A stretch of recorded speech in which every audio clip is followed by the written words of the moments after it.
Welcome back ناظرین. ابھی آپ کو ہم نے سنوایا کہ JUI جمعیت علماء اسلام فضل الرحمان گروپ میں بھی معاملات خراب ہوتے جا رہے ہیں، اور بتا دیا ہم نے انہی کی زبانی بتایا. تو مسلم لیگ نواز اس میں بھی معاملات ویسے ہی ہیں، اور خاص طور پہ جاوید لطیف صاحب جو کہ مریم صفدر صاحبہ کے ماؤتھ پیس تصور کیے جاتے ہیں اور ان سے پوچھے بغیر ایک جملہ بھی نہیں نکالتے. انہوں نے کہا تھا 4-6 لوگ وکٹ کے دونوں طرف کھیل رہے ہیں 13 دسمبر کے جلسے کی ناکامی کے بعد. اب اس کے بارے میں ذرا رانا ثناءاللہ صاحب کیا کہتے ہیں وہ بھی ذرا سنیے. جاوید لطیف صاحب نے بعض اوقات ہمارے دوست جو ہے وہ بیان دے دیتے ہیں تاکہ چلو ذرا میڈیا میں تھوڑا سی پذیرائی ہو جائے اور تھوڑا خبر چل جائے. میاں جاوید لطیف کے بیان کی اس سے زیادہ کوئی اہمیت نہیں. اب ایک ہم نے آپ کو سنوایا تھا شیخ روحیل اصغر، ان کو ذرا دوبارہ سن لیں. جاوید لطیف صاحب بتا سکتے ہیں کہ مجھے ہم کیا پتا. آپ نے ان کی بات سنی ہے؟ میں نہیں سنی، میں ایسی فضول باتیں نہیں سنتا. اچھا، ان کی بات فضول تھی؟ لازم بات ہے یار، یہ کون کہتا ہے ایسی باتیں؟ میں نہیں سمجھتا. دیکھیں میں آپ کو گزارش کروں، اتنی آپ میں اخلاقی جرت ہونی چاہیے کہ آپ نام لیں کہ فلانا آدمی جو ہے وکٹ کے دوسری طرف کھیل رہا ہے. تو 4 سے 6 لوگ کہے تھے. رانا ثناءاللہ صاحب کلاس لے چکے، شیخ روحیل اصغر لے چکے، اور اب ایاز صادق صاحب انتہائی منجے ہوئے بیٹسمین ہیں جناب. وہ کیا کہہ رہے ہیں ذرا سنیے. تو جماعت میں کوئی وکٹ کی 2 طرف کھیلتا نظر ہے. یہ جس نے بھی کہا ہے، مجھے نہیں پتا کس نے کہا ہے، ان کو خود سوچنا چاہیے کہ وہ کدھر کھیل رہے ہیں. جس نے بھی یہ کہا ہے اس نے جماعت کی خدمت نہیں کی اور اپنے آپ کو بھی نقصان پہنچایا. تو چودھری صاحب یہ آوازیں تھیں جس کے بعد آپ نے کہا نا کہ مریم صفدر صاحبہ اتنی ڈپریس کیوں تھیں آخری پریس کانفرنس میں. تو اس پریس کانفرنس سے پہلے جو اجلاس تھا اس میں اس بارے میں ان سے کافی لیدے ہوئی تھی.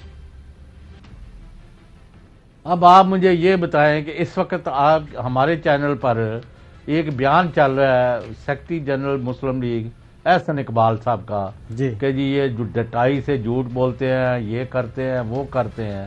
اب آپ کو پتہ ہے کہ جب ندیم بابر مشیر جو ہے ہمارے شو میں بھی آئے تھے، اور بعد میں دوسری جگہ ان کا جو سٹار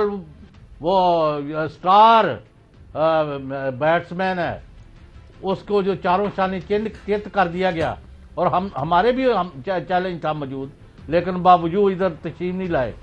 تو آج پھر ایک بیان غلط باتوں پر بار بار انسسٹ کرنا اور جھوٹ پر جھوٹ بولتے جانا، یہ ایک حادثہ ہے ان کا. لیکن آپ 3 سوالوں کے جواب ان سے لے دیں، یا اگر آپ کیونکہ ایک ماشاءاللہ انڈیپینڈنٹلی اپنا تجزیہ دیتے ہیں، کسی کو پسند آئے یا نہ آئے.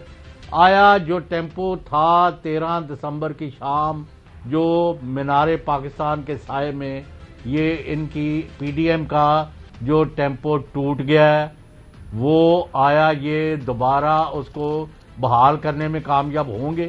ایک، آیا حکومت اس سچویشن کا فائدہ اٹھا سکے گی؟ اور نمبر 3، حکومت جو ہے اس کے سامنے کون سا چیلنج ہے؟ اور پھر ایک اور ایڈ کر لیں کہ یہ PDM کس کو بیوقوف بنا رہی ہے.